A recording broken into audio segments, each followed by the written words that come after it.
Welcome to Corks in Conversation with Fiona Barton. I have been very much looking forward to this episode. Not only did I love her book, I took it with me on vacation, but we get to talk to her all the way over in England, I think.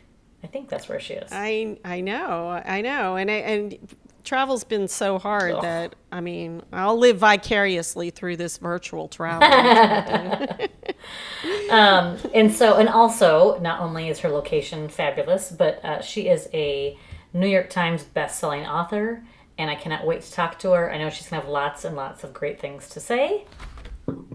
I know, and it will be with a British accent, which we love. So, anyway, before we get started, let me tell everyone about her. Fiona Barton is the New York Times best-selling author of The Widow, The Child, and The Suspect. She has trained and worked with journalists all over the world. Previously, she was a senior writer at the Daily Mail, news editor at the Daily Telegraph, and chief reporter at the Mail on Sunday, where she won Reporter of the Year at the British Press Awards. Born in Cambridge, England, she continues to live in England. We'll find out where she is. Her book that we're talking about today is Local Gone Missing, and the Mystery I'm holding it up. Tribune, among others. Yes, Kathy's It's a holding good it. cover. Yeah. Is a captivating read, a first-grade suspense novel, and highly recommended. Barton demonstrates one more time why she is considered a master of the craft. And her previous books have also been praised in like People magazine, Entertainment Weekly, The Washington Post, USA Today. Well, the list goes on. But the one that I really kind of liked, Kathy, was Yeah. Stephen I knew King. you'd pick this even one out. promoted it. Yeah. I know, I'm a big fan. And what he said was, if you liked Gone Girl and Girl on the Train, you might want to pick up The Widow. Engrossing, suspenseful. So that's a debut novel being reviewed by Stephen Yeah. King. That's just a dream come true. So we can't wait to talk to her. So Fiona, Yeah. it is so nice that you're here with us today. Thanks so much for inviting me. Yes, I'm sitting in England. I'm on the south coast. I can almost hear the sea if I open my window. And it's 8 o'clock in the evening here. So I've got Ah. every excuse to have a glass of wine. Okay, so this evening from England, and a little earlier in the day for some of us, but that's I'm a okay. mid-afternoon here. So. We are all sharing a glass of rosé upon Fiona's recommendation. So Yes. cheers, ladies. Cheers. Côte de The taste of the Provence. summer, isn't it? Yeah, It is. It is. So are you, it's my pretty oh, label. what do you have there, Oh, how Christy? lovely. It's Yeah, that's called beautiful. Much nicer Fleur than de mine. Rosé from Côte de Provence. I was like, okay, I got to get one from Provence because that's what Gorgeous. you mentioned, and that was the Yeah. only one. But it was only $12 at my Oh, local store. So There you very are. nice. Trouble is, you can drink it like lemonade, can't you, This rosé? is a problem. Yeah. It I isn't know. a soft drink, but it is delicious. It is delicious, and as you say, it is the flavor of summer. So, Yeah. okay, let's get into this beautiful, fantastic, and kind of creepy novel. Yeah. This is Local Gone Missing, and I think I'll tell our listeners a little bit about the plot so they kind of know. We'll wet their whistle and get them interested to go buy the book. Elise, which is one of my favorite names, It's her daughter's name. it is a successful and ambitious detective, or at least she was, before she had to take a medical leave with a whole great story, and she's not sure kind of where that has left her. And so she's in this town, Ebbing, a small town in England, where there's lots of tensions. It's a seaside town. You have weekenders coming in, liking to develop properties, and of course into huge luxury homes, and locals resentful of that, which I think that plays out in a lot of kind of communities. One I just came from actually on vacation. So there's that underlying tension already. And then a newcomer comes to town, and he wants to put this huge musical festival on. And of course, things go awry. Of course. And a man disappears the first night. And so Elise is kind of drawn back in. And all of the small town things that you can imagine all start creeping in. It's just a fantastic read. But I love the small town thing. So can we start there? Can we start with Ebbing as a setting? Sure. Okay. Absolutely. So tell us about Ebbing. Is it real? No. No. It's funny because the first 3 books I wrote, the location really wasn't a character in it. It was more about, excuse me, the characters in the police and the journalist and all of that. But this time I thought I was interested because I've just moved to the seaside. Oh. So it was so fresh and so different from where I'd lived before that I was pretty fascinated by what was going on and how things worked there. And it became obvious very quickly that in a small town like that, things escalate. Small things like, somebody parking badly, somebody not picking up after their dog becomes a big deal quickly. Interesting. And so I thought, well, this is great stuff for a thriller writer. So that's what I decided that I would make Ebbing, which it's kind of, it's an amalgam of lots of different places. I've taken little bits here, little bits there. It's in Sussex, so it's south coast of England. But I wanted that dynamic as a backdrop, not just as a backdrop, but as part of what was happening in the plots. I thought, oh, this will be great fun. Create a town. It is so much hard work. Yes.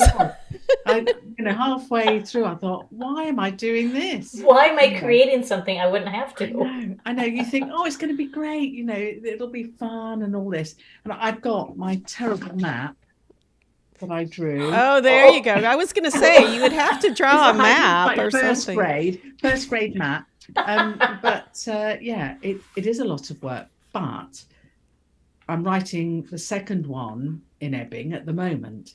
Oh. And I've got the whole thing ready-made for me. So, it paid off in the end. Yes. and you don't have to worry about somebody saying, that's not right, because I know. There's no that's real it. town. I have friends who have used real locations and they get so much grief about, well, if you turn right at the end of that street, you don't come to that. Oh, yeah, okay. Yeah. So I thought, just make it up. So I did. Have fun. Well, it's funny because I live in a very, very small town and Christie lives in a much larger community, and we often will compare notes about experiences that we have. And I completely agree with you that the smallest thing in a small town can become huge because there's so few, I guess there's so many ways for things to get communicated very quickly in a small town. Yeah. Things become very immediate. And you see them all the time. That's the thing. So as soon as you wake up, it's there, that badly parked car. And so, it becomes an obsession when it is always there. In a big city, I mean, it's so big, and the churn of people is so quick. So you don't know, like that annoying car is gone and then it will never come back, Exactly. Yeah. And you don't know the people either. You don't know who they are. Yeah, I live in a little neighborhood where if a car drives through, it's a neighborhood with one street. Okay. If a car drives through that someone is not familiar with, someone is getting a phone call right away. Like, who is that and why are they around here? Oh, wow. In France, it was like that. Yeah. If a car went past, we were all, oh. Yeah, who's that? Who is it? Why are they here? So, I mean, it's slightly different here. There's a bit more, movement around, but there is. I like the smallness of it. Not a village where it's almost claustrophobic, but a small town where there's more going on, and you can play with that a bit more. Yeah. Well, fun. And so it sounds like we're going to get to see Elise again, which I really liked her character, and so I'm glad we're going to get to see her again. But I also thought it was very interesting on how you handled well, first of all, you showed different points of view of different characters, and some were in the third person. Yeah. And one was in the first person. I'm not sure if that was a conscious choice. So I was wondering if that was a conscious choice without giving anything away. And also you went from before to now. And so I mean, you have a map there. Do you have a wall with all these different things? Or No, I really should. I really should. No, as you can see, I'm in my shed at the moment. So that is my, over here is my whiteboard. Yeah. And I like a whiteboard. It's got nothing on it really, apart from there are only two plots, the hero's journey or a stranger comes to town. Okay. So that's my mantra. But no, there's only two plots in the world. I love that. It makes things simpler. Yeah, well, it does. That's true. But I think as a journalist, I've always used lots of points of view. It's what reporters do. They talk to everybody. They want to get the whole story. So I was well used to doing that. The moving in time, I'm sure some people will find it intensely irritating, but I wanted to, put the reader front and present and then say, but did you know that 2 weeks ago this happened? So I did do it consciously, and I do a spreadsheet occasionally, and then forget to update it. So I normally do it at the end. Really? So my editor thinks that that I've done it properly. Oh. But no, I'm more of a plunger than a planner. Okay. And cool. That's a new way of hearing it. That must be the British way. Because we always call it a pantser. Mm-hmm. I like plunger. I don't know. I don't know which one I like better, actually. Plunger sounds kind of dive in. Yeah. Straight in. But we have a plunger here. That's the thing that, we cleans have the drain. So maybe that is appropriate. That's true. No, that's what suck it all out of there. So what I'm curious about is the first versus third. Did those characters just speak to you that way, or did you make that a really intentional choice because we want a different angle from the first point of view? Definitely. I have done it in all of the books I've written, because the first book, The Widow, was all, when I conceived it, I was going to tell it all from the first person. Jean, the widow, was going to tell the story. It was just her voice. So I wanted her to speak direct to the reader. As it turned out, there were other narrators joined her. And I didn't want everybody speaking in the present tense because I thought it was too confusing. So, she was the character that I wanted the reader to stand at the shoulder of and look through her eyes, and then be wrong-footed by the other characters. Oh. So it began with the widow, and I liked it. I liked that, there was one present tense. So you had a kind of a grounding in that person. So I've carried on. And as you know, Local Gone Missing, I've got the detective. I did think about putting her in first person, but I decided not, because then I would be stuck with doing that. Right. I'd have to carry it on if I did. So I decided I would try it out. So I kept on changing who was speaking in the first person to see what felt right. Gosh. And then ended up with the cleaning lady, Dee, as first person. Because you're not operating from a huge outline and you're plunging your way through, are you one day deciding that Dee is going to be in third person, but then you think, oh, after yesterday's work, I didn't like that, so tomorrow I'm going to rewrite her in the first? Or do you do it at the end? No. I try it out, see who sounds right, and I just liked her voice. Yeah. I thought she was very, she talked direct. She's a very direct I liked person. I liked her directness. And I thought that Elise, it would be better to have her in the third person because there's a lot around her. There's a lot of detail. Whereas Dee, has a You much just, simpler- you're seeing what, and she's also probably, because she is a very perceptive character because of what she does, then Sure. you are going to see a lot in the first person more than you might see with just somebody else who just walks in the room or whatever. And I wanted the reader to see what she sees, so that, you think all these other characters, but then Dee goes into their house or caravan or whatever, and you see a different side. Yeah. And I also love that character, right, is often an overlooked character in a lot of situations, and that she's really the connector. I thought that was really interesting, and I can't think of seeing that before.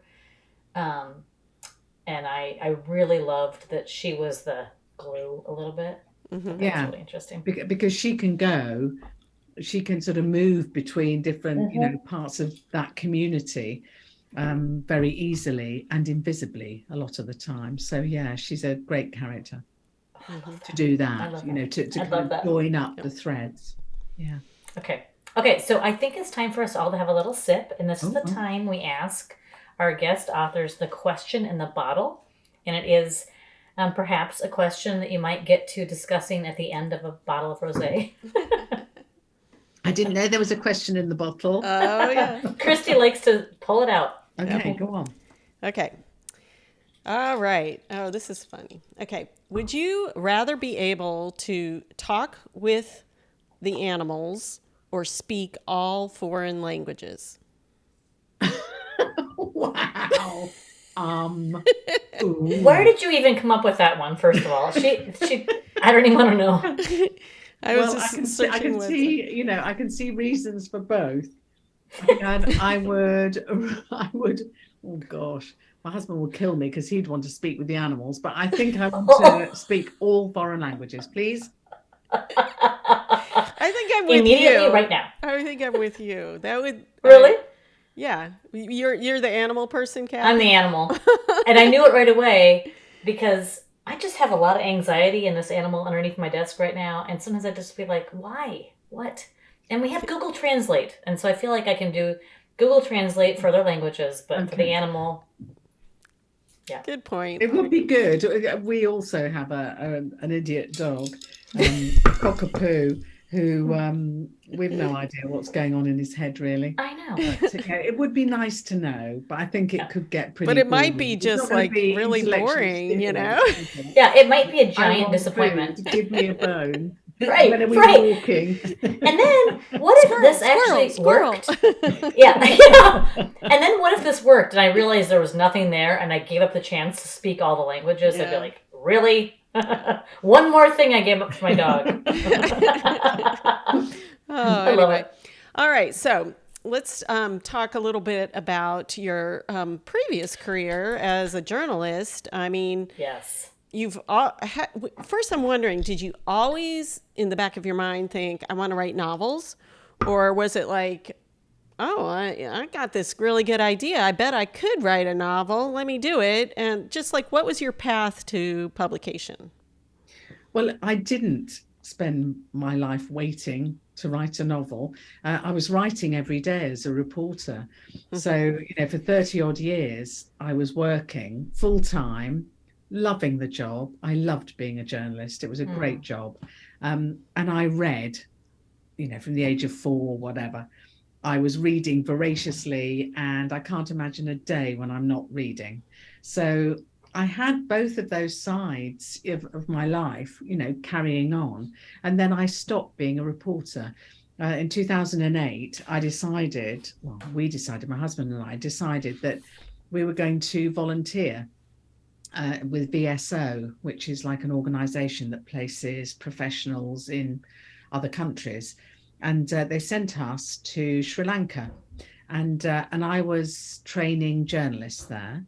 Wow. At the time, civil war was still on, and journalists were targets. They were being murdered, tortured, kidnapped by the authorities, by the state.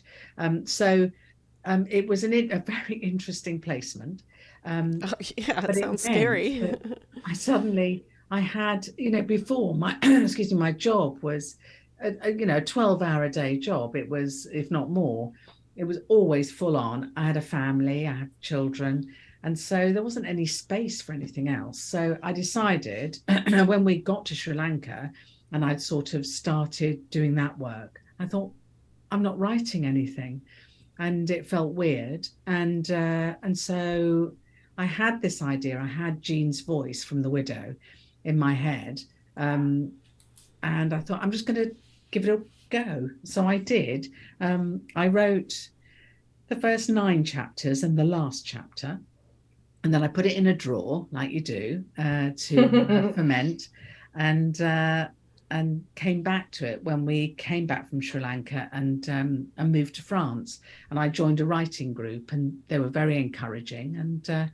And so I got it out of the drawer and carried on. So it was only really once I'd stopped being a reporter that I could do it.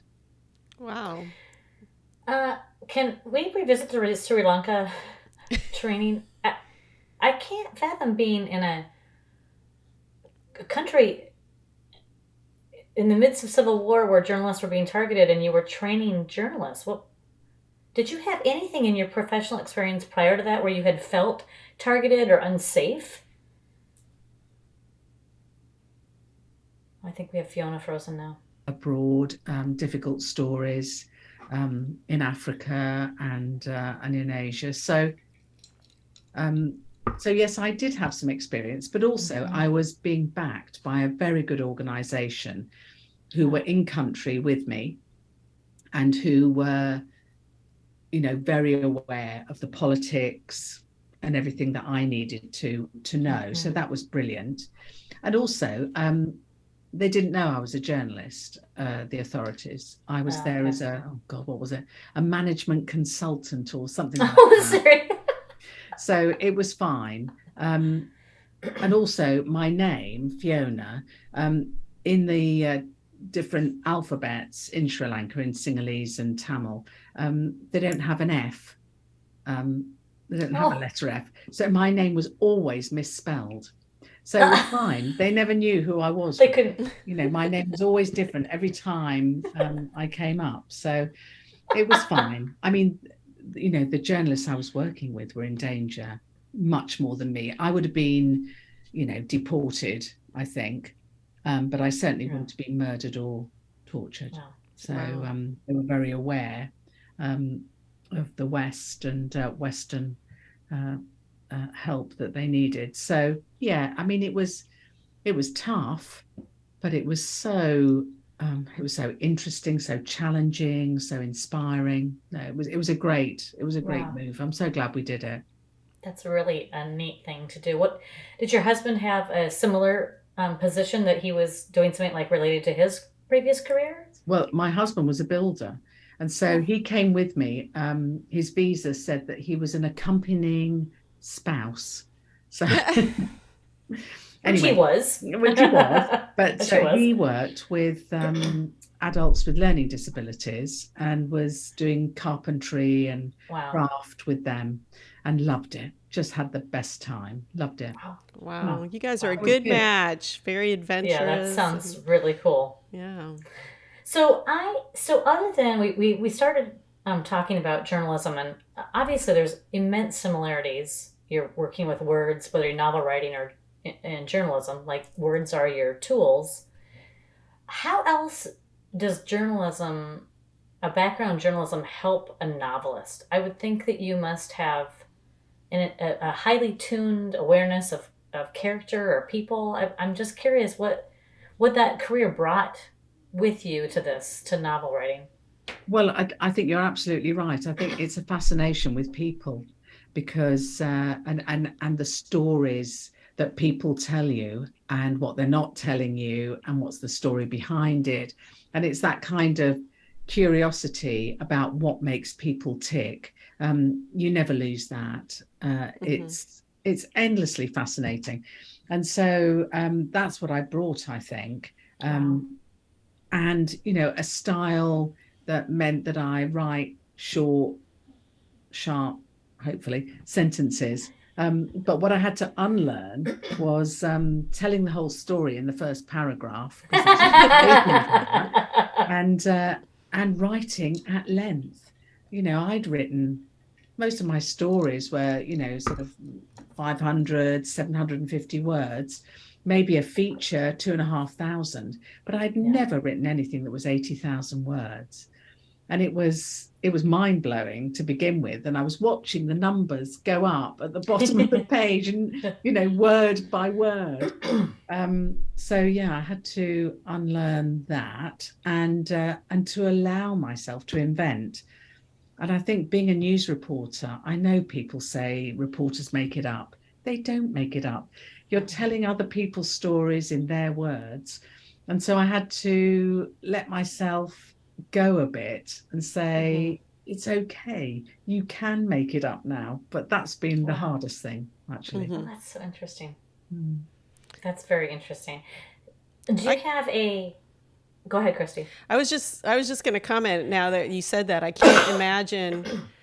I mean, we have talked to other reporters who are, crime fiction writers and stuff, but I can't imagine the leap from being a reporter to writing, say, fantasy or something like that. No. Because that would just be like, oh my gosh, this is so unrealistic. I can't. I know. It's true. No, I mean, it's such a leap, isn't it? If you go science fiction or fantasy, that's a whole other mindset. I ground, I think, all of my books in reality. Right. I take, bits of people, meetings with people that I've known over the 30 years. I've used that cast of characters, really, just taking a bit here, a bit there, because I feel better about it. I feel safer in writing like that. I'm just not, realms that I don't read fantasy really. So yeah, I don't really, my daughter loves it, absolutely loves it. But yeah, it's not me really. So I love the conversation about kind of a second vibe in life, right? A new exciting, invigorating career or hobby or interest. And I can't tell you how many writers we talk to that have switched into novel writing later in life. We don't talk to many 24-year-old crime fiction writers, do we, Christy? I mean, it's not that many, because people who make a transition. Yeah. So I love that. And so it's hard, isn't it? When you're 24, you've got to earn a living. You've got to pay the rent.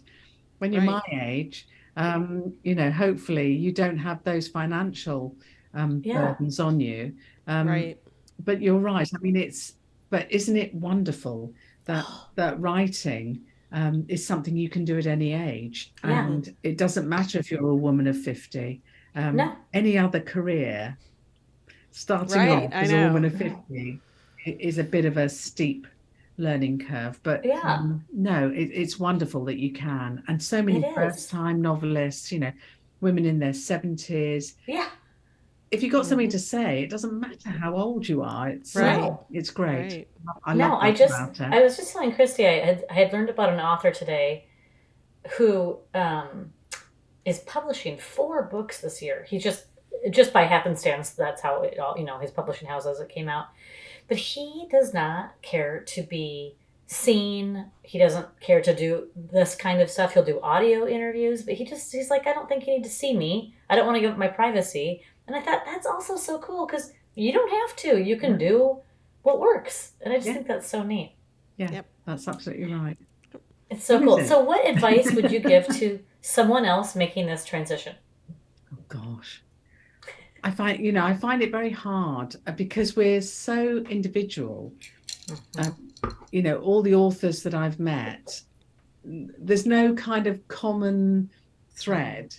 We're just people who have got an idea and have started to write. It's wonderful. But I would say to anybody who is sitting there saying, I wish I could do it, what have you got to lose? Sit down, start writing, and write every day, even if it's a sentence, a paragraph, a word, even an idea, a what if. writing every day gives you confidence and gives you the facility as well with your words. So I'd say, I don't mean, that whole apply seat of pants to chair. Right. But I think don't keep talking about it, do it, and then see whether you can. Yeah, there's all different magic trick. There's no magic areas. trick. I mean, you might sit down like you're thinking you're going to write this crime fiction novel, and instead you write a fantasy short story or whatever. But Absolutely. you're doing it. So exactly, yeah. exactly. And what I love about that advice is that it's so actionable. Like anybody can hear you and say, "Okay, tomorrow I'm going to write one sentence," and that's not 3 hours or 1,000 words, Right. because that seems so daunting. And That's the thing, isn't it? It's sort of, you've got to start, you've got to eat the elephant one bite at a time, they say. Yes. Yeah, because when I started, I just had a sentence really that Jean had said that I'd heard her say. And so I only had that. But once I started writing it, I had much more inside that I hadn't quite vocalized before. So, yeah. Well, great. It gives me shivers. Okay, so we do have one final question for you before we go. Yes, we like to ask all our authors this. Which of your characters would you like to share a meal with, and what would it be? Oh my goodness. Okay. Well, gosh, I've got quite a choice. I think I've shared meals with a lot of journalists, so I can put Kate aside. I'd quite like to share a meal with Ronnie because she makes me laugh. Oh, she's funny. She's kind of the sidekick in Local Gone Missing, and I think she'd probably like some fish and chips. Actually, they live on the seaside, so yeah, we could have that. But she would make me laugh. Yeah, and that's the best dinner companion ever. I know. I'd like to join. That sounds You're welcome. I think we're making a trip to Sussex. You are. Okay, so if our readers have any questions or would like to reach out to you, Sure. What's the best way? Website, social media? Social media, Email? probably. Twitter is best, I think. So I'm at Fig Barton, Fig Barton. Fig okay. fruit. Can't remember why now. Yeah, I'd love to hear from people. Wonderful, wonderful. So this has been such fun. We thank you so much for joining us. Thank you. I think all we have to do now is have another toast You need to to get some more wine. success of Local Gone Missing. I know. The tide has gone out in my glass. Oh, it's time to get off this thing then. Cheers to you, Fiona. Cheers to you. Thank you so much. It's been great.